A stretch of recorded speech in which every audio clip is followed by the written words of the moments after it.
Hai semua, sudahkah kamu tahu tentang BTKI? BTKI atau Buku Tarif Kepabeanan Indonesia merupakan dokumen berisi struktur klasifikasi barang lengkap dengan pembebanan tarif bea masuk dan pajak impor yang digunakan secara luas baik oleh pemerintah, swasta, dan organisasi internasional. Setiap 5 tahun sekali, BTKI selalu diperbaharui untuk menyesuaikan dengan perubahan pola perdagangan dan situasi dunia. Perubahan tersebut dilandasi oleh World Customs Organization yang telah menerbitkan amandemen HS 2022 untuk struktur nomenklatur pengelompokan barang pada tingkat 6 digit.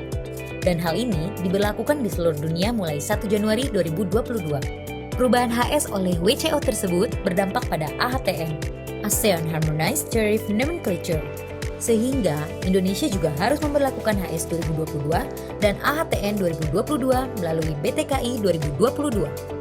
Nah, apa aja sih pembaruan di BTKI 2022? Yuk kita bahas. Sebelumnya, perlu kamu ketahui, pemberlakuan BTKI 2022 ini diatur oleh Direktorat Jenderal Bea Cukai Kementerian Keuangan melalui PMK nomor tentang penetapan sistem klasifikasi barang dan pembebanan tarif bea masuk atas barang impor mulai 1 April 2022. Implementasi BTKI 2022 merupakan wujud dari tugas dan fungsi bea cukai yang terbagi ke dalam 3 aspek.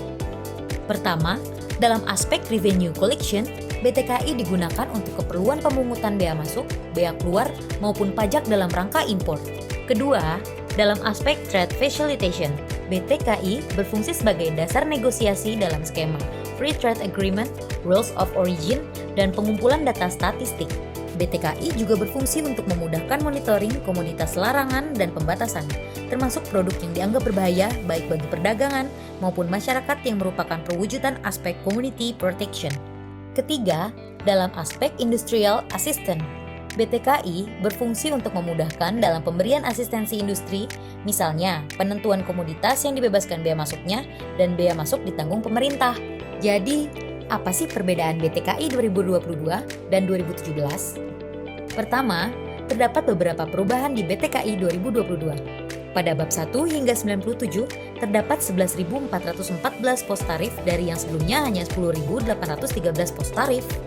Lalu, pada bab 98 dan 99, ada 138 pos tarif dari yang sebelumnya hanya 28 pos tarif. Tak hanya perubahan pos tarif, ada skema khusus terkait pemberian insentif dalam rangka pengembangan industri galangan kapal, yaitu pengenaan bea masuk 0% untuk 111 pos tarif komponen industri galangan kapal yang sebelumnya dikenakan tarif 5% sampai dengan 15%. Terakhir, ada penyesuaian 43 pos tarif pada sektor manufaktur mesin dan peralatan, manufaktur kimia, makanan lainnya, dan manufaktur farmasi yang digabungkan dan memiliki tarif bea masuk berbeda. Kesimpulan dari pembahasan BTKI kali ini adalah, importir perlu mengecek ulang HS Code pada produk yang akan diimpor dan tarifnya. For your information, penetapan tarif bea masuk dalam rangka perjanjian perdagangan bebas antara ASEAN dan Korea atau ASEAN Korea FTA juga telah diamandemen pada PMK 45-010-2022 ya.